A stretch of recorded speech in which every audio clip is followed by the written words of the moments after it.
Գյուրջան Կասկադ, հասանելի բնակարաններ 65 ամիս մարման ժամկետով։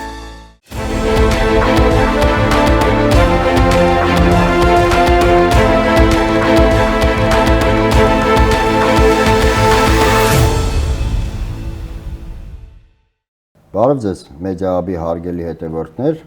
այսօր մեդիա-անալիտիկ հաղորդման շրջանակներում հյուրընկալել ենք աստվածաբան Թովմաս Ուրարակիր Առաքելյանին, բարև ձեզ։ Ողջույն։ Շնորհակալ եմ մեր հրավերքը ընդունելու համար։ Ես եմ շնորհակալ։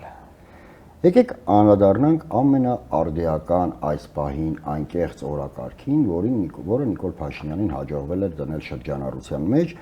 Այդ մարդը չի հանգստանում պարզապես, հետևողական շարունակում է իր հարձակումը հայ առաքելական եկեղեցու նկատմամբ ու որպես կանոն այդ հարձակումները օր-օրի ստանում են ավելի գռեհիկ, ավելի ցինիկ դրսևորումներ։ Անշուշտ Նիկոլ Փաշինյանը խախտում է երկու շատ կարևոր, այսպես ասած, մեկը օրենսդրական առումով, մեկը բարոյական առումով, այն է, որ սահմանադրորեն նա իրավունք չունի խառնվելու եկեղեցու ներքին գործերին, սակայն տեսնում ենք նրա բացահայտ արհամարանքն ու ոտնահարումը սահմանադրության նկատմամբ, մյուսն էլ բարևարկության տարրական կանոնների այդ դրսևորումները ոտնահարման, որովհետև այն բառապաշարով, որ նա է արտահայտվում, դա պարզապես խայտառակություն է, ամոթ ու խայտառակություն մեր ողջ ժողովրդի համար։ Հիմա ինչ եք կարծում, որտեղ փնտրենք շանգլուխը, ականջները, ոնց ուզում ենք ձևակերպենք, այդ նպատակները նրա դեպի ուր են տանում, ումից են թելադրված կամ ուղղորդված։ Ես բնականաբար այս ամբողջ ընթացքում հետևում էի զարգացումներին ու վերջին օրերին շատ հետաքրքիր ու անսպասելի զարգացում տեղի ունեցավ այն մարդկանց կողմից, ովքեր գտնվում են նիկոլական չեմ բայց թևի մեջ, այդ ամենավտանգավոր թևն է։ Մարդիկ, ովքեր ասում են մենք նիկոլական չենք, դնում են մի հատ բայց ու սկսում են խոսել շատ նիկոլական թեզերով։ Շատ վտանգավոր բան է։ Իրենք կարող են նույնիսկ հայհոյել Նիկոլ Փաշինյանին, բայց իրենք իրենց էությամբ նիկոլական են։ Նիկոլ են, իրանք նիկոլական չեն։ Նիկոլ են։ Իրանք նիկոլներ են։ Ու իրենք կարող են ընդդիմադիր կեցված կընդունել ու ինչ որ բաներ խոսել։ Հիմա մենք շատ հետաքրքիր զարգացման ականատես ենք լինում, որ այս պատմությունը եկեղեցու հետ կապված այդ արբանյակների միջոցով, որոնք երբեմն նույնիսկ ընդդիմանալով կառավարության խոսքին խոսում են լրիվ կառավարության թեզերով եւ հարում են այդ ամբողջ թեզերին, հա, իրենք առաջ բերեցին մի յուրօրինակ շանտաժ, այսինքն սա ոչ այլ ինչ է, քան շանտաժ։ Ինչ են ասում։ Ասում են չի կարելի այսպես, սա շատ վատ է, շատ սխալ բան է կատարվում մեր երկրում, ոնց կարելի է այսպիսի գրառումներ անել։ Հիմա ես չեմ ուզում խոսել նրանց մասին, ովքեր համաձայն են այս գրառումների հետ ու գիտեք, եթե մարդը այսօրվա դրությամբ ծափահարում, լայքում, հետևում ու ուրախանում է այս գրառումներով, ես էլ իրենց մասին խոսելու ոչ մի բան չունեմ։ Իրենք բոլոր կարմիր գծերը հատած մարդիկ են, որոնց այլևս անհնար է պատկերացնել, որ կարելի է ասել, գիտես ինչ կա, ինչ որ բան բացատրել ու իրենք ասեն այսինքն եթե ինքը մարսել է պատերազմը, եթե ինքը մարսել է մեր սրբությունների ոտնահարումը, սկսած Արցախի հանձնումից մինչև զինվորների սրբազան այդ վիճակը, որ մենք ականատես եղանք, այս մարդիկ այնքան բան են մարսել։ Իրենք էլ այս գրառումներով ինչ որ Այնց մոտ ոչինչ չի, բան չի փոխվելու, իրենք լրիվ նորմալ, ես իրենց էլ չեմ ուզում խոսել, որովհետև իրենք լրիվ տեղավորված են այն ցածրագույն անբարոյա համակարգի մեջ, որը նույնիսկ մեկնաբանելի չէ ինձ համար ու եթերային բառերով մեկնաբանելի չի ընդհանրապես։ Դրա համար իրենց թողնում ենք։ Գալիս ենք այն մարդկանց, ովքեր չեն համաձայնում այս պնդումներին, ասում են չի կարելի այդպես։ Այդ պետությունը պիտի զբաղվի իր գործով, բայց այստեղ սկսվում է շանտաժը։ Եկեղեցին էլ պիտի զբաղվի իր գործով։ Սիրելիներ, մեզ պետք է հաշտություն, վերցնում են հաշտություն բառը ու սկսում են նենգափոխությունը։ Այսինքն կարելի է խոսել հաշտությունից, բայց սարսափելի ագրեսիայով ու այդ հայտնի պատմությունը չէ, որ անգլիացին ասում է հայերեն peace ոնց է լինում, ասում են խաղաղություն, ասում է բարի անունը տրել եք peace, բայց մի ամբողջ պատերազմ է։ Հիմա կարելի է խոսել խաղաղությունից, բայց բերել անդադար պատերազմ։ Իրենք երբ խաղաղությունից են խոսում, դրանից մահվան հոտ է գալիս։ Արյան, սարսափելի ագրեսիայի։ Իդեպ ներողություն մի բան ընդհատեմ, քանի որ նշեցիք հաշտության մասին։ Ես մի բան եմ նկատել։ Բոլոր նրանք, ովքեր որ ասում են պետք է այս օրերին միասնական լինենք, պետք է հաշտ լինենք, բոլորը նկատի ունեն այդ միասնությունը իշխանության շուրջ։ Բոլոր նման կոչանողները ենթադրում են միասնություն իշխանության կողքը։ Այստեղ հարցը նրա մասին է, որ շանտաժ է արվում, որ եթե դուք չլռեք, եթե դուք շարունակեք խոսել հայրենիքի մասին, հայրենիքում եղած խնդիրների մասին, դուք կպատժվեք։ Պատիժը կլինի սկզբում սա, հետո սրա զարգացումը, հետո սրա ավելի վատ զարգացումը, հետո ուժայինների ներգրավումը, հետո բռնաճնշումները, գնդակահարությունները մինչև կարելի է հասնել։ Այս առումով ոչ մի անսպասելի բան չկա այս գծի մեջ։ Շանտաժ, լռեք։ Կամ լռեք, լռեցրեք ձեր հոգևորականներին, որոնք ակտիվ խոսում են, այդ գրառման նման չէ, որ ասա թող լռեք, այ դու հասկանում ես վախը որտեղ է թաքնված, այստեղ ես դու հասկանում, որ վախը մեր խոսքն է, հոգևորականների, շատ տարբեր աստիճանների հոգևորականների, դպիրներից մինչև եպիսկոպոսներ, մինչև հայրապետ, իսեր Աստծո լռեք, որովհետև հոգևորականները հսկայական ազդեցություն ունեն, նայեք դիտումներին, նայեք, ես ասում եմ մեդիայի տեսանկյունից, հիմա ես ուզում եմ մի պահ խոսել որպես աստվածաբան, այլ խոսել որպես մեդիայում շատ ակտիվ, պրոդյուսերական կրթությամբ մարդ, որ տիրապետում է այդ social media-ի գործիքներին։ Հոգևորականները որ հաղորդման հյուր գնում են, որպես կանոն այդ հաղորդման դիտումը կրկնակի ավելի բարձր է, քան սովորաբար։ Որում կապ չունի, որ հոգևորական է։ Որևէ հոգևորական միանգամից բարձրացնում է դիտողականությունը, բարձրացնում է լայքերի, տարածումների, մեկնաբանությունների թիվը։ Ինչն է հենց հոգևորականության ազդեցության։ Այո, հիմա կարող է մեկնաբանությունների մեջ վատնել լինի, բայց մեդիայի օրենքն է, որ այո, եթե կա քննարկում, ուրեմն կա ազդեցություն։ Եթե ինչ-որ մեկը ոչ մեկի պետք չի, մարդ էներգիա չի ծախսի նույնիսկ վատ մեկնաբանություն գրելու կամ ֆեյքեր բերելու, լցոնելու։ Հիմա մենք տեսնում ենք, որ հոգևորականների խոսքը լսելի է, ակտիվ է, ընկալվում է եւ բան է փոխում այս երկրում։ Ամեն տարի ավելի ու ավելի շատ բան է փոխում։ Եվ հոգևորականներն էլ գրեթե միաբան այս թեմայի շուրջ Անշուշտ չկա 100%-անոց նույն խոսքը, բնականաբար հոգևորականները նույն թեմայի մեջ երբեմն տարբեր ձևակերպումներ ունեն, մի փոքր տարբեր հայեցակարգ ունեն, դա խոսում է նաև եկեղեցու ներքին ազատության մասին։ Մենք կարևորի մեջ միաբան ենք, երկրորդականի մեջ սիրով, համերաշխ, ամեն մեկը արտահայտում է իր կարծիքը, ստանում է հասարակությունից որոշակի ֆիդբեք հիմա մեկի դեպքում։ Դա լինում է ավելի լավ, մյուսի դեպքում լինում է ավելի վիճելի, բայց այնուամենայնիվ եկեղեցին ունի լուրջ ծարակշիռ խոսք, որը վախեցնում է իրենց։ Լռեք, դուք էլ լռեք։ Այսինքն այս կողմերը ինչ են ասում, երկուստ էլ լռեք։ Եվ ընդհանրապես մեր երկրում ձևավորվել է մի այսպիսի ծանր, շատ ծանր վիճակ, երբ մարդիկ ուզում են խոսել անշարժ թեմաներից, ներողությունից ձևակերպման։ Ես քաղաքականությամբ չեմ զբաղվում։ Եկեք եղանակից խոսենք, եկեք խոսենք ձեր օրինակ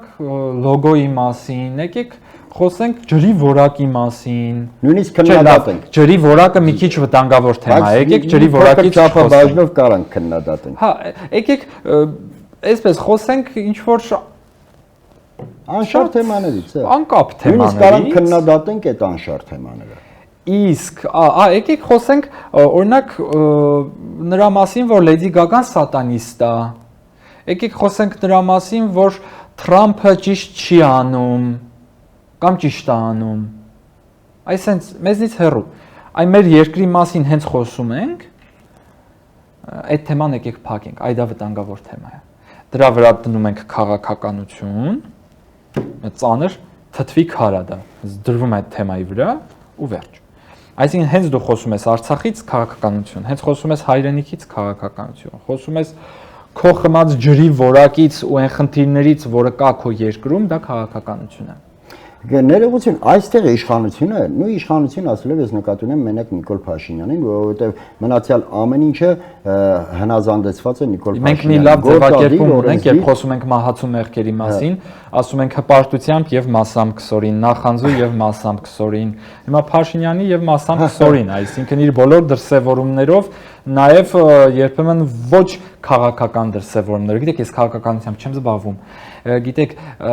եկեք քաղաքականությունից չխոսենք, Արցախը ու մեկ էլ այնց մի հատ թեզ է ասում Արցախի մասին, որ լրիվ քաղաքական է, որ լրիվ նիկոլական։ Եկեք չխոսենք, եկեք համաձայնենք, որ Արցախը ադրբեջանական է եղել, ու մենք գնացել գրավել ենք, բայց եկեք չխոսենք սրա մասին, որովհետև ժողովուրդ լավ էլի, հանգիստ խաղաղ ապրում ենք։ Մանիպուլյացիան Նիկոլ Մենք խաղաղ ապրում ենք, որ անում է իր ԿՊԱ-ական խմբակի հետ միասին, այս վերջերս անդադար գեներացնում են այն, որ հոգևորականները խառնվել են քաղաքականությամբ։ Մենք խաղաղ ապրում ենք, ասում եմ դուք սեպտեմբերի 27-ին էլ եք խաղաղ ապրում, 28-ին էլ, 29-ին էլ, 20-ի հոկտեմբերին դուք հոկտեմբերի 1-ից 30-ը խաղաղ ապրել եք դուք։ Մենք ոչ այն ժամանակ էինք խաղաղ, ոչ հիմա ենք խաղաղ, ու որ հիմա խաղաղ է, ինքը ապրում է կակտուսի տրամաբանությամբ։ Այդ ոչ խաղաղության հետ կապված եմ ուզում ասել, ինչ առումով, որ Փաշինյանը իր խմբակի հետ կողմից ԿՊԱ-ական գեներացնում է հետևյալ միտքը, որ հոգևորականները զբաղվում են քաղաքականությամբ, սակայն ես մշտապես մի բան եմ ես վերջերս ասում, որ եկեղեցին է տարանջատված պետությունից, բայց ոչ հոգևորական։ Այստեղ է շատ կարևոր։ Երբ որ ասում են դուք գնացեք զբաղվեք պետությունը ձեր գործով, եկեղեցի դու էլ քո գործով, այստեղ ինչ մանիպուլյացիա կա։ Այո, եկեղեցու գործերը, եկեղեցու ներքին գործները, որպես առանձին կրոնական կազմակերպություն, որը սահմանադրությամբ ունի իր իրավունքները, իր պարտավորությունները եւ իր արտոնությունները, նաեւ որպես ազգային եկեղեցի։ Եվ այստեղ խառնվելու ոչ մի մանդատ իշխանությունները չունեն։ Միևնույն ժամանակ եկեղեցին ու եկեղեցականը ունի հզորագույն մանդատ միջամտելու այս բոլոր հարցերին ու այդ մանդատի անունը Հայաստանի Հանրապետության քաղաքացիությունն է։ Միանշանակ գոտով հոգևորական են Հայաստանի Հանրապետության քաղաքացիներն են եւ այնինչ տեղի է ունենում այս պահին Հայաստանի Հանրապետությունում, դա պարզապես դասական քաղաքական գործընթաց չէ, դիցուկ երկու ուժերի քաղաքական պայքար իշխանության գալու համար, սա պարզապես ազգային խնդիրների լուծման գոյապահպանման ունենք անձնագիր, բայց ինքը չունի ձեռնադրություն։ Ճիշտ լավ օրինակ բերեցի։ Մենք ունենք անձնագիր, մենք Հայաստանի Հանրապետության քաղաքացիներ ենք, որի հովանավորն է Հայաստանի Հանրապետության քաղաքացիների, հովանավորն է պետությունը։ Այսօր Բաքվի բանտում գտնվող մեր հայրենակիցների հովանավորն է պետությունը։ Հովանավորում է պետությունը Բաքվի բանտում գտնվող մեր հայրենակիցներին։ Հակառակը ձեռքերը լվացել է։ Պետությունը ամբողջովին Նիկոլ Փաշինյանի, իդեմս Նիկոլ Փաշինյանի ամբողջովին ձեռքերը լվացել է եւ իդեպ այսօր հայ առաքելական եկեղեցու նկատմամբ այս հարձակումները ամբողջովին տեղավորվում են մեր ազգային արժեքների, այսպես արմատախիլ անելու նրա քաղաքականության այս շրջանակներում նայեք ինչից նա սկսեց։ Սկզբից կեղծ հակադրություն դրեց իրական Հայաստան, պատմական Հայաստան, այդ առաջացրեց կեղծ հակադրությունը, հետո հարձակվեց Հայաստանի պատմություն, թե հայ ժողովրդի պատմություն, հարձակվեց մեր ազգային արժեքների, ցեղասպանությունը ուրացավ, հետո բանը ծաղրի առարկա սարքեց պետական խորհրդանիշները, չէ, հիշում եք ասում էին, որ նայում են գերբին, ոնց որ սմայլիկ լինի։ Դե շատ լավ է, որ դուք դա դիտարկում եք ամբողջականության մեջ։ Այս կուսակրոնչի խախտեց Այո, սա կոնցեպտը։ Ես վերջին շրջանում ես ինչքան հարցազրույց տվել եմ, որպես կանոն արվում էր այդ սխալը, որ ասում էր ինչու է սկսել նման արշավ։ Ու այնպեսի տպավորություն էր, որ սա ինչ որ միջադեպ է, ինչ որ բան է սկսվել, բայց մենք գործ ունենք արդեն 7-ամյա արշավի հետ, որը ոչ թե թիրախավորում է եկեղեցին, այնպիսի տպավորություն չստեղծվի, որ կոնկրետ եկեղեցին է թիրախավորված։ Թիրախավորված է հայ ընտանիքը, թիրախավորված է բանակը։ Մենք տեսնում ենք, որ մենք ինչ արժեքներ ենք ունեցել միշտ՝ եկեղեցի, բանակ, ընտանիք, կարևորագույն ինստիտուտներ են։ Տեսեք ինչ է կատարվում։ Զուգահեռաբար մի կողմից եկեղեցու այս թեման է, բայց զուգահեռ մենք ինչ խնդիր տեսնում ենք։ Տեսնում ենք, որ մարդը արդեն կարող է մուծվել բանակից ազատվել։ Ու արդեն բանակը դառնում է ոչ թե ազգային արժանապատվության խնդիր։ Գիտեք, շատ դժվարությամբ մենք տարիների ընթացքում հասել ենք նրան, որ երբ որևէ միջավայրում մարդը օրինակ զրուցում եք ու ասում եք ծառայեցես ու պիտի ասեր չէ ծառայած չեմ։ Եթե նկատել եք վերջին տարիներին, մանավանդ պատերազմից առաջ, շատ հստակ դա կար։ Ասում էին ծառայից չեմ ու միանգամից ասում էին որովհետև ունեմ առողջական խնդիր, որովհետև ունեմ ու սկսում էին ոնց որ արտանալ, որովհետև մի տեսակ ոնց որ տգեղ բան ստացվեր։ Ես ծառայից չեմ ու դա ասենց դե գիտես ես խնդիր ունեմ դրա համար չեմ ծառայել։ Ոնց որ դա արդեն ինչ որ դիսկոմֆորտ լինի։ Մարդը ներքին ամոթ է զգում, որ չի ծառայել։ Հիմա այդ ներքին ամոթն էլ մարդ կա ընդհանրապես ամաչելու բան չունի, չի ծառայել, բայց հայրենիքին հազարապատիկ օգուտ է տվել։ Հարցը դրա մասին չէ, ասենք մարդը առողջական խնդիր ունի, օրինապես չի ծառայել, ինչ խնդիր կա, մարդ դրա համար նույնիսկ պետք չի որ ամաչի, բայց մեկ է այնպիսի մթնոլորտ է ձևավորվել։ Ներքին զսպող բանը կար, հիմա քանդում են։ Փորձում էին միանգամից արդարանալ։ Հիմա ինչ է ստացվում։ Դու ոչ թե ծառայել ես, որովհետև հայրենիք ունես, այլ ծառայել ես, որովհետև փող չունես։ Այդպես։ Փող ունենայից չէր ծառայի։ Ու բանակը որպես արժեք, բանակը որպես արժե համակարգ, որովհետև բանակում շատ լուրջ արժե համակարգ էր պետք ձևավորել եւ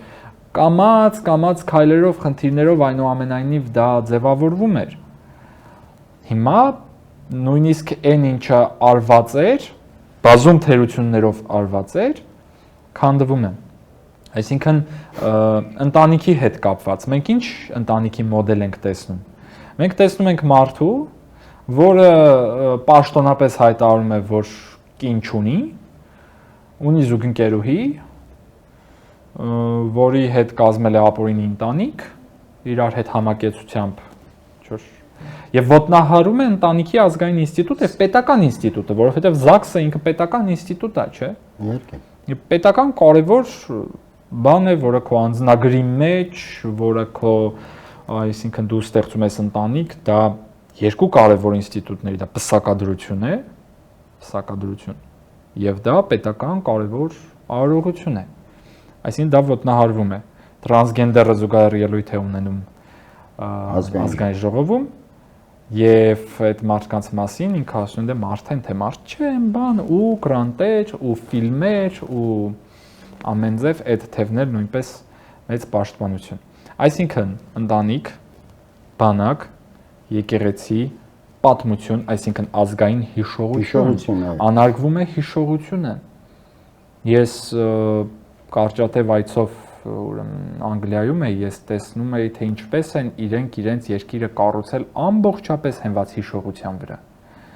Իրենց տնտեսությունը, իրենց ամբողջ պետական ապարատը խարսխված է հիշողության վրա, որովհետև հիշողությունը անցյալի մասին չէ։ Հիշողությունը գալիքի մասին է, սապագա բառի հետ էլ խաղացին։ Իրենք նաև մեր բառամթերքն են շատ փոխում։ Դուք տեսեք թե ինչպես իրենք մահացու մեղքերը դարձրել են իրենց կուսակցության նկարագիր։ Օրինակի, շատ հետաքրքիր թեմա է բացում։ Հպարտությունը, այո, որ մեջ բերեցին որպես լավ բան, թե հպարտությունը ամենասարսափելի մեղքերից մեկն է, դրա բոլոր իմաստներով։ Այն որ ասում են բարի հպարտություն, դա պատասխանատվություն է, դա ուրախություն է, դա ձեռքբերում է, դա հպարտություն չէ։ Ես հպարտ եմ, որ ես հայ եմ, որն է, ես հպարտ եմ, որ ես ծնվել եմ չորեքշաբթի օրը։ Հետո նախանձը ինստիտուցիոնալիզացվեց։ Ատելությունը բոլոր այն մարդկանց նկատմամբ, ովքեր ինչ որ բանի հասել են, որևէ ճանապարհով, անարդար ճանապարհով են հասել։ Ախպեր դատի ու ստեղծի այնպիսի դատական համակարգ, որը կդատի, ավելի շուտ ճշգրտեմ ինձ։ Կարողանում եք ապացուցել, որպես պետություն կարողանում եք ստեղծել այնպիսի ազատության մթնոլորտ, որ դատարանը սիրուն, ասի տեսեք, սա փաստն է, սա պատիժն է, սա փաստն է, սա պատիժն է, կարողանում եք անել, չեք կարողանում։ Անդադար խոսել ուրիշների հարստության մասին, սա արդեն արդարադատություն չի, սա արդեն ուղղակի նախանձ է։ Արդարադատությունը լինում է միանգամից, այստեղ եւ հիմա։ Արեք, ժողովուրդը ձեզանից դա պահանջել է, որովհետեւ նախկինում եւ այսօր մենք ունենք շատ տգեղ դրսևորումներ։ Գիտեք, աղքատ երկրում կան բաներ, որոնք անելը ամոթ է։ Աղքատ երկրում նման հարսանիք անելը ամոթ է։ Ոչ թե որովհետեւ վատ է, հա, ունես անում ես, մի լուսաբանի, արա էլի։ ինչ էս հոգեբանորեն ճնշում են մարդկանց, ովքեր Որը հնարավորություն ունի։ հացի խնդիր ունի։ Ինքը այդպիսի հարսանիքի մասին դեռ թողնենք։ Ծայրահեղ աղքատ երկրում անել էսպիսի հարսանիք ու լուսաբանել։ Դա էլ ուրիշ կողմից, նախանձ։ Ընդ որում նախանձը բերել, դարձնել այդպես հիմնակարային բան, որ գիտես, դու ոչ թե չունես, որովհետև դու ծույլ ես։ Ոչ թե չունես, որովհետև ամբողջ կյանքումդ խաղացել ես, ծխել ես, խմել ես, գնացել ես 3 ամսով խոպան, հետո հետ ես եկել, այդ բերածդ էստեղ տանուլ ես տվել, չէ, քեզ թալանել են։ Քեզ դու ծույլ չես։ Հələ ամբողջ հենց քաղաքական թալանել են։ Այո։ Ներողություն, ամբողջ քաղաքական հենքն է հենց այդ թալանը։ Նայեք Նիկոլ Փաշինյանը ինչ է ուզում ստեղծել իմ պատկերացմամբ։ Նայեք, մարդկանց համար, նայեք, ակնհայտ է, որ կյանքում լինում են մարդիկ, որոնք չեն հաջողում իրենց կյանքը։ Տարբեր պատճառներով չի ստացվում այդ մարդկանց կյանքը։ Մեկը չի կարողանում հասնել սոցիալական բարեկեցության, մեկը չի կարողանում դասավորել իր անձնական կյանքը եւ այլն եւ այլն։ Եվ Նիկոլ Փաշինյանը այդ մարդկանց համար ստեղծում է խավության նոխազներ, որպեսզի եթե դու չես ամուսնացել, մեղավորը Ռոբերտ Քոչարյանը, եթե աղքատ ես, մեղավորը Սերժ Սարգսյանը, եթե այլ Լևոն Տեր-Պետրոսյանը, անը խավության նոխազներ է ստեղծում։ Մենք չենք արդարացնում որևէ մեկի, եկեք հստակեցնենք մեր խոսքը, որ այնպես չի, որ մեղքեր չունեն, արդար են ու իրենց սարքել են ուղղակի խաղության նոխազ։ Խոսքը նրա մասին է, որ նախանձը հսկայական ուժ է։ Դեք կարծում եմ, որ քարանձավից մարդը դուրս է եկել նաև նախանձի արդյունքում, որովհետև այն դիմացինի քարանձավը ավելի լավն է։ Ու նախանձը ինքը բավականին լուրջ ուժ է, որը վտանգավոր ուժ է, որովհետև նախանձը չի բերում երջանկության, նախանձը անդադար բերում է ինչի, բերում է ագահության, մյուս երրորդ մահացու մեղքը։ Ագահությունը էլի իրենց նկարագրումներից մեկն է, որովհետև բոլոր այն օլիգարխները, որոնց գործած մեղքերի դեմ մեր ժողովուրդն ուներ արդար ցասում, հանկարծ այս շատ հետաքրքիր կախարդական փայտիկով, որ իրենք հայտարարեցին, որ ունեն, այդ կախարդական փայտիկով իրենք հանկարծ դարձան օրինավոր գործարարներ։ Գործարարներ, որոնք օլիգարխից դարձան падգամավոր, օլիգարխից դարձան իրենց կառավարական ծրագրերի մեծարգո հովանավոր, եւ այդ ագահության դրսևորումները այս աճող հարկերն են, որ կրկնապատկվում են, որ եռապատկվում են, այս հսկայական թանկացումները մարդկանց ուղղակի կճպելու այս քաղաքականությունը, որ անդադար մարդիկ պետքա տան, մենք պետքա ուտենք։ Մենք տեսնում ենք այդ վատ արտահայտությունը, որ ինքն արել է падավատապետություն, քառապատկված, հնգապատկված իրենց մեքենաները, իրենց ունեցվածքները, իրենց հարստությունները, իրենց ցոփուշվայտ կյանքը, իրենց ճամփորդությունները ընտանյոք եւ Մոնակոներում եւ Բադեն-Բադենից էին խոսում։ Չէ, իրանք անդադար ճամփորդելու մեջ են ու ամբողջ ընտանիքով։ Միայն իրենք չէ, ամբողջ իրենց կուսակցությունը ու ագահությամբ, որովհետեւ երբ որ մարդը, գիտեք, ցավոք սրտի, մենք չենք ունեցել տոհմիկ էլի տաներ։ Ասենք, երբ որ մարդը, ասենք, պապից ժառանգած հարստություն ունի, ոտ հարստության մեջ ծնվել, մեծացել, աչքը տեսած, այդ դեռ, գիտես, տոհմիկ ազնվական հարստական է։ Մենք դա այդպես էլ չունեցանք։ Մենք ունենք միշտ չտեսավ պապս էր ասում, չտեսավ պատից կախ, տեսավ ճակտից կախ վիճակը, երբ որ մարդիկ իրենց չուլաններից, մենք իրենց տները տեսել ենք։ Իրենց տները, այդ չուլանները, որտեղ իրենք ապրում էին, այդ կեղտոտ տները, փնթիների այդ փնթիանոցները, որտեղ տարրական հիգիենայի նորմեր պահպանված չէին, ոչ թե որովհետև փող չունեին։ Իրենք փնթիներ են։ Եվ այդ փնթիության մեջ մեղադրել հայոց եկեղեցուն, որի պայծառությունը ամենտեսն, բայց չուլանը դուրս չեկավ իրանց։ Մենք տեսնում ենք արդեն այդ ագահությունը, որովհետև իրենք չեն կարող կշտանալ, որովհետև իրենք այնքան չեն տեսել, որ հիմա տեսել են ու ագահությունը իրենց բնավորությունն է դարձել, ոչ թե պահիտակ մեղք։ Էդ էլ երրորդը։ Չորրորդ մահացու մեղքը բարկությունն է։ Բարկություն, ագրեսիան։ Մենք տեսնում ենք այս մարդկանց խոսվածքը, մենք տեսնում ենք այս մարդկանց պահվածքը, մենք Ատելության տեսնում ենք այս մարդկանց մթնոլորտը, որ ստեղծած սերմանում է։ ատելության, այո, մթնոլորտը սկսած դագաղներից մինչև այսօր։ Եվ որևէ վարքյան դա չի դադարել։ 7 տարի դու անդադար խոսես մեղադրանքներով, 7 տարի դու լինելով իշխանություն մնաս որպես ճղճի ընդդիմադիր ու անդադար խոսես ինչ որ բաներից ապացուցի, սիրուն բեր, ուժայիններին բեր, ցուցմունքը տուր, ապացույցը ներկայացրու, պատիժը թող կազմակերպի իրավական Բայց չի թողնի ցանկալի էֆեկտը։ Ախր Նիկոլ Փաշինյանի ամբողջ գործունեությունը այսինքն գրգռել բարկություն մարդկանց մեջ, շոուի է, ծեփեմ ասֆալտին, ասֆալտին եւ այդ բարկությունը ոչ միայն տալ, այլ նաև ստանալ ու այդ բարկության մեջ գեներացնել ատելությունը։ Հա։ Այս էլ 4-րդ մահացու մեղքը։ Հիմա գնանք 5-րդը՝ բղջախոհություն։ Սեռախեղված մի խումբ, որի նկարագիրը այդ սեռախեղված վիճակն է, հա, որը փորձում է ներկայանալ որպես կուսական ինչ-որ կուսակցություն ու խոսել ուրիշների կուսությունից։ Ախր կան մարդիկ, որոնք այդ տհաճությունն ունեցել են իր գիրքը կարդալու, քայլող մի բղջախոհությունը պիղծ մտքեր ունենալն է, սեռական բնույթի վատ մտքեր ունենալն է։ Չեմ ուզում շատ մեկնաբանել այս դաշտը, որովհետև լավ էլ, ասենք, նաև տեսել ենք նախկին ԿՊ-ականների հստակ հարցազրույցներն ու հայտարարություններ, որ այո, շատ ԿՊ-ականներ, եթե ոչ բոլորը, սա ցիտում եմ, ես ինքս չունեմ նման տեղեկատվություն, բայց նախկին ԿՊ-ականները բազմիցս ասել են, հստակ վկայել են, որ պահվում են ԿՊ-ում սեռական բնույթի կոմպրոմատներով։ Ակնհայտ է, որ բարոյական արժեքներով չեն ապրում, իսկ գիտեք, եթե մարդը գաղափարական դաշտում է, գաղափարական դաշտում է մարմնավաճառ, ինքը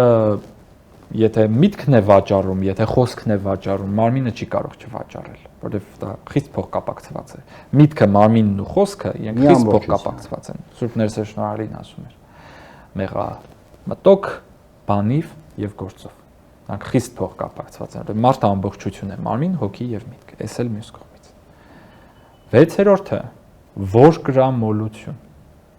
Այս անդադար պետական գաղափարախոսության տեսք է ստացել։ Այո, որտեղ հաց, այնտեղ կա։ Այդ անասնական բանաձևում է, այսինքն Նիկոլ Փաշինյանի ամբողջ ցանկությունն է ստեղծել մի սպառողական հասարակություն։ Ողջգրամոլությունը մենք դարձնում ենք պետական գաղափարախոսություն։ Ու ընդ որում ուզում ենք սահմանագրել, ամրագրել սահմանադրությամբ։ Որովհետև իրական Հայաստանի հիմքը այստեղ հաց, այստեղ կացն է, որն էլ Նիկոլ Փաշինյանը, որին ուզում է տալ սահմանադրական տեսք։ Եվ այս ամենի ֆոնին մենք տեսնում ենք, որ պետության բոլոր օղակներում անգործություն, շունը տիրոջը չի ճանաչում, աղբը հելել ամբողջ քաղաքը։ Իդեպ ներողություն, այդ ողջամոլության հետ կապված, քանի որ մինչ այդ բանակից էինք խոսում,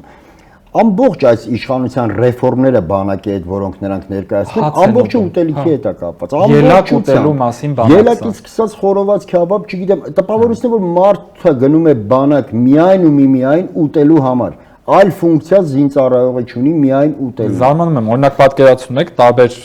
երկրների բանակները իրենց առաջնորդներով ներկայացված լինեն, ամեն մեկը խոսի իր բանակի ձեռքբերումների մասին, իսկ մենք ասենք, դե մենք էլ լավ հաց ենք տալիս։ Ռեստորանի են վերածել։ Իհարկե զինվորը չպետք է սոված մնա, բայց շեշտադրումը ամբողջությամբ ուտելու։ Բայց այդտեղ էլ, որ ասես, էդ էլ գոնե լավ հաց են տալիս, ասես լավ։ Օրինակ, այդպիսի մի արտահայտություն կա, չէ՞, մեկ էլ որ էթնիկոլական չեն բայցերը, մեկ էլ ինչ որ բան վերցնում են, ասում են լավին լավն, ասենք, ինչն լավ, ասենք, Աննա Հակոբյանի հետ փոխկապակցված ինչ որ պատմություններ ելակի հետ կապված, մյուս ընկերությունների, այսինքն անդադար կոռուպցիոն ռիսկերով եւ այլն, այդտեղ էլ հələ պետք է հետագայում երբ լինի արդարություն, պետք է ողջել, թե ոնց է արվել դա, դեռ հետագայում դա պետք է քննվի, երբ որ ազատագրում լինի։ Եվ 7-րդ մեղքը, համատարած անգործությունը։ Ինչի արդյունք է? Ծոլության։ 7-րդ մահացու մեղքն էլ ծուլություն։ Այսինքն այս մարդիկ 7 մահացու մեղքերը դարձրել են իրենց կուսակցության հիմքը հիմք, ներկայանալի է ու մեծագորգոր ասում են այ հայոց եկեղեցու զավակները մենք ենք ու մենք հիմա պիտի կաթողիկոս փոխենք։ Չէ՞ դուք լուրջ եք ասում ժողովուրդ։ Չէ՞ դուք լուրջ չեք կարող լինել, դուք անլուրջ էակներ եք։ Եվ ինչ եմ ուզում ասել, մտքներովը չանցկացնեն, որ նախ այդպիսի բան կարող է լինել։ Փառք Աստծո մեր միաբանությունը կուռ է, փառք Աստծո, որ մեր հոգևորականները շատ ուղիղ ճշգրիտ գործողություններ են իրականացնում։ Եվ այս առիթն օգտագործելով ես իհարկե ուզում եմ իմ խոնարհ դիրքերից մեծագույն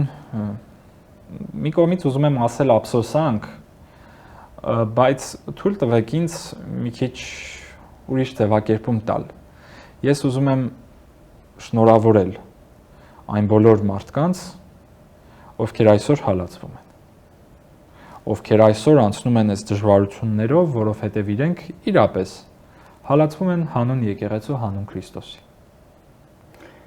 Իդեպ նույնիսկ մեր թշնամին, երբ որ իր ողջ վայրակությամբ հարձակվում էր հայ ժողովրդի վրա, ես ինչ եմ սա ասում, շատ դեպքերում ակնածում էին հոգևորականներից, ինչ որ ակնածանք կար, նույնիսկ հոգևորականին սպանելու ժամանակ, ինչ որ այդ վայրագության մեջ համենայն դեպս ինչ որ թաքնված հարգանք կար, ակնածանք կար, ինչ եմ ես դա ասում,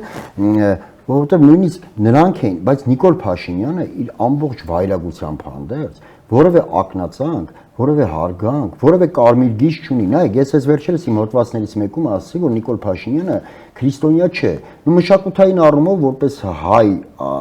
ազգի մի ներկայացուցիչ գուցե, բայց իրական քրիստոնյա չէ, որովհետև Նիկոլ Փաշինյանը բազմիցս է ծաղրել Հիսուս Քրիստոսին։ Պատարագի չի մասնակցում։ Նույնիսկ իր անձը մի քանի անգամ նույնացրել է, երբ որ նա ասում էր, ես մի քանի անգամ մեռելու հարություն եմ առել, դա ծաղր ու հեգնանք էր ու հարության ուրացում, մերժում, երբ որ նա ասում էր, ես նորն եմ ստեղծում, Քրիստոսը Գողգոթայի ճանապարհին է, չէ, դիմելով Մարիամ Աստվածածնին ասում, ես նորն եմ արարում, այսինքն նա ուղիղ իր անձը նույնացնելով Քրիստոսի հետ, պարզապես դա մենք խոսեցինք 7 մահացու մեղքերից, հիմա եկեք խոսենք եկեղեցու 7 խորհուրդներից, որովհետև եկեղեցին գործում է հիմնականում իր 7 խորհուրդներով։ Եվ այս խորհուրդներն են, որ ցույց են տալիս դու քրիստոնյա ես թե ոչ։ Շատ լավ, մկրտություն եւ դրոշ, որը փոքր տարիքում որպես կանոն դու ակի այդ մշակութային ընդունում ես քրիստոնեությունը եւ դառնում ես քրիստոնյա, ավանդաբար մկրտում են, իհարկե սա կարեւոր է, մկրտություն եւ դրոշ։ Մեր ամենակարևոր խորհուրդներից մեկը հաղորդության խորհուրդն է։ Այս մարդիկ չեն մասնակցում պատարագի, իսկ երբ գնում են պատարագի, դուրս են գալիս եկեղեցու հաղորդությունից առաջ։ Նույնիսկ վերջին անգամ, երբ մի անգամ իրենք մասնակցեցին պատարագին, հաղորդություն չեն ստացել։ Հաղորդությունից մի քանի րոպե առաջ ուղղակի թողեցին, գնացին առանց հրաժեշտի։ Սա էսպես։ Պսակադրություն, եկեղեցու խորհուրդն է։ Պսակադրված չեն։ Ապաշխարություն։ Ապաշխարությունը ենթադրում է գիտակցություն, զղջում, խոստովանություն, թողություն եւ հատուցում, որ մեկն են արել։ Ոչ մեկը։ Ապաշխարության խորհրդի լիակատար մերժում։ Ես միակ պատասխանատուն եմ, թե մեղավոր եմ ու բոլորը մեղավոր են, իսկ ասել որ բոլորը մեղավոր են, նշանակում է ասել ոչ մեկ մեղավոր չէ։ Անդադար դատել, փնովել, քննադատել, բամբասել, զրո ապաշխարություն, զրո զղջում։ Տվել եմ Արցախը, լավ եմ արել։ Այդ Արցախը չեմ տվել։ Ասում եմ, Հայաստանն եմ գտել։ Չէ։ Լիակատար անզիղջ սիրտ լրիվությունն է նույնիսկ։ Ոչ մի կապ չունի քրիստոնեական ապաշխարության։ Նայեք, նույնիսկ մեղքերի մեջ ես կարող եմ ոչ ուղղակի ձևով ավելացնել սպանությունը, ինչու համար եմ դա ասում։ Նիկոլ Փաշինյանը իր իսկ խոսքերով շուրջ 5000 մարդու գիտակցաբար զոհեց, այնուհետև հայտարարեց, որ եթե ես դա չանեի, ինձ կանվանեին դավաճան։ Այսինքն նա գիտակցավ, հետո էլ հայտարարեց, որ ես զղջում եմ, որ ավելի վաղ չէի ասել, որ Արցախը Ադրբեջանի մաս է։ Այսինքն նա ի սկզբանե Արցախը համարելով Ադրբեջանի մաս, ի սկզբանե իմանալով, որ Արցախը հանձնելու է, նա 5000 մարդու դիտավորյալ տարավ մահվան միայն նրա համար, որպեսզի նրան չանվանեն դավաճան։ Հաջորդ խորհուրդը, որը իրենք ուրանում են, դա ձեռնադրության խորհուրդն է։ Այսինքն իրենք բողոքականացնում են մեր եկեղեցին, մերժելով ձեռնադրության խորհուրդը, որովհետև մեր եկեղեցու հավատքն այն է, որ ամենայն հայոց կաթողիկոսը, ով էլ որ նա լինի, ունի ձեռնադրություն, ընդ որում գերվավերական ձեռնադրություն, որին մասնակցել են եպիսկոպոսներ, որին մասնակցել է Պոլսո պատրիարքը, Երուսաղեմի պատրիարքը եւ Կիլիկիո կաթողիկոսը։ Սա գերվավերական ձեռնադրություն է, որտեղ միանշանակ մեր հավատքն այն է, որ գործել է Սուրբ Հոգին։ Այսինքն կաթողիկոսը ընտրվում է, ինչպես է ընտրվում, սա տեխնիկական հարցեր են, որոնք բնավ կարևոր չեն աստվածաբանական իմաստով։ Աստվածաբանական իմաստով կարևոր է եւ ամենակարևորն է խորհուրդը, այսինքն անտեսանելի աստվածային ներգործության տեսանելի դրսևորումը, որ Սուրբ Հոգու ներկայությունն է, ձեռնադրությունը։ Իրենք ամբարտավանանում են ձեռնադրության նկատմամբ։ Իրենք ուրանում են Մյուրոնը։ Իրենք Մյուրոնին թույն խառնողներ են արդեն իսկ դասական դարձած ձևակերպմամբ։ Այսինքն եկեղեցու եւս մեկ խորհրդի նկատմամբ տոտալ անտարբերություն, տգիտություն եւ այս դեպքում տգիտություն։ Շատ հաճախ մենք ամեն ինչի մեջ ասում ենք տգետ են, տգետ չեն, շատ հաճախ լավ էլ խելացի գործում են։ Նստվել դեպքում տգետ։ Մեդիայի մեջ շատ խելացի գործում են։ Տգիտություն չի մտնելու հայհոյել Facebook-յան էջում։ Իրենց դեպքում դա քաղաքականություն է։ Իրենց դեպքում դա կոնկրետ լսարան է, որը իրենք փորձում են վերցնել եւ ստացվում է իրենց մոտ վերցնել, այսինքն այնտեղ ոչ էլ գիժ չէ։ Թիրախավորված դա այդ ամենը թիրախներ են։ Քայլաշար է սկզբում դու կհայհոյես, հետո ես կհայհոյեմ։ Որոնք ուղղված են կոնկրետ շերտերին։ Այր եւ կին իրար հետ պայմանավորված մի շաբաթ մեկն է հայհոյում, մյուս շաբաթ մյուսն է հայհոյում։ Ուրեմն վերջին օծում կամ օծումն հիվանդած նաև խորհուրդ ունենք։ Էլի շատ կարևոր խորհուրդ, որի մասին իհարկե տոտալ անտեղյակ են հավանաբար։ Գիտեք, օծումն հիվանդած խորհրդի մեջ, խորհրդի հիմքում ընկած է շատ կարևոր արժեք համայնքային հոգատարությունը միմյանց նկատմամբ։ Այդ համայնքի հաղորդ լինելը միմյանց ցավերին։ Մենք ամբողջապես կտրված են այս ժողովրդի ցավից, այս ժողովրդի կենցաղից։ Նրանք հոգացություն չունեն նույնիսկ միմյանց նկատմամբ։ Անշուշտ, այդ տոտալ վախը երևում է։ Այդ ինչու եկեղեցում հոգևորականներից ոմանք չեն վախենում ասել այնպիսի կարծիք, որը մեծամասնության հետ չի համընկնում, որովհետև մենք իրար հետ վախի մթնոլորտում չենք։ Եթե որևէ հոգևորական գտնի, որ այդպես չէ, ինք կաշկանդվածություն չունի դա արտահայտելու։ Եվ մենք դա տեսնում ենք։ Նույնիսկ եթե ոմանք դրանից դժգոհում են, ասում են ախր մենք դրա հետ համաձայն չենք, ախր արդյոք դա ճիշտ էր, սխալ էր։ Կարելի է երկար քննարկել ճիշտ էր թե սխալ էր։ Մենք չունենք որևէ հոգևորականի անսխալականության դոգմա։ Մենք բոլորը սխալական մարդիկ ենք։ Միևնույն ժամանակ մենք իրար հետ կոմպրոմատներով ու ինչ որ շանտաժով ու վախով չենք խոսում։ Դրա համար մեր խոսքը երբեմն կարող է տարբերվել։ Իսկ իրենց խմբակում կա այնպիսի զարմանալի նույն բառերով, նույն ագրեսիայով խոսելում, որ երևում է տակը սովորական շանտաժ ու իհարկե նրանք մի խմբակ են նայեք, որը հիշեցնում է մի ոհմակի, որոնք ունակ են բոլորով հոշոտել մեկին ու հոշոտել միմյանց։ Եվ դա քաղաքական հարց չէ, դա բարոյական հարց է։ Ու հիմա ինչ են ասում, լռեք։ Ես օրական հարյուրավոր նամակներ եմ ստանում, հարյուրավոր նամակներ։ Մի խոսեք, քաղաքականությունից մի խոսեք։ Ես երբեք քաղաքականությունից չեմ խոսում։ Ես ինքս այնքան կոմպետենտ չեմ քաղաքականությունից խոսելու համար։ Անկեղծ եմ ասում։ Որ ասում են քաղաքականությամբ եք զբաղվում, քանի մարզպետ հոգևորական գիտեք։ Քանի փոխնախարար հոգևորական գիտեք։ Քանի հոգևորական գիտեք, որը ինչ որ չգիտեմ, քաղաքապետարանում է աշխատում։ Կամ մեկ հոգևորական, որն այո հայտ է ներկայացրել լինելու ճգնաժամային կառավարության, այս պահին այս երկիրը հանելու հա վարչապետի տեխնացու, եւ դա քաղաքական ուժերի ամոթն է։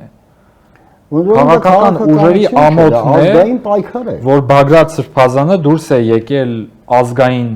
ազատագրական պայքարի, այո, դա քաղաքական գործընթաց է։ Եվ եթե նույնիսկ վրիպել է այն հարցերում, որն իր պատասխանատվության տիրույթում չէ։ Ուղղակի մեր քաղաքական ուժերի ամոթն է, որ այդ հարցերը մնացել են հոգևորականի ուսերին։ Ուրեմն քաղաքական գործիչները պետք է ոչ թե խելացի դեմքերով հարցազրույցներում քննարկեն, թե հոգևորականը քաղաքական հարցում վրիպեց թե չվրիպեց, պետք է ուղղակի ամոթ անեն, որ իրենք այնքան չեն կարողանում, հենց ընդդիմության դաշտում այնքան չեն կարողանում հաջողել։ Որ հոգևորականն էլ ուսերին վերցրել այդ պայքարի առաջ։ Ցավոք սրտի մեր քաղաքական դաշտն այսօր ամոթալի վիճակում է։ Եվ խոսքս նաև վերաբերում է ընդդիմությանը։ Ամոթալի վիճակում է մեր քաղաքական դաշտը ընդհանրապես։